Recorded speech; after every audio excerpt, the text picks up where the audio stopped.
Sa mga anak, tandaan niyo po ito. Hindi habang buhay magkasama kayo ng mga magulang niyo dahil may mga hangganan yon. Yung panahon na naririto sila sa mundo, may hangganan yon.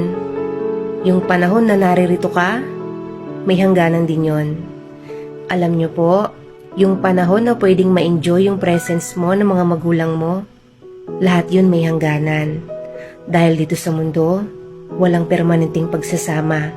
Walang magulang na papaalis na lang dito sa mundong ito na mas hahanapin ang material na bagay kesa sa kanilang mga anak.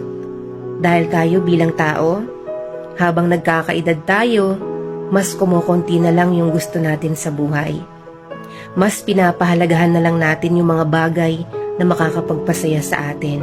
At alam nyo ba, yung mga magulang natin, hindi naman lahat ng pagkakataon, pera o material na bagay ang gusto ng isang magulang, kung hindi ang presence ng kanyang mga anak. Darating ang araw, kung ikaw yung anak ngayon, magiging magulang ka rin. At doon mo na mararamdaman yung halaga ng oras kapag tumanda ka na.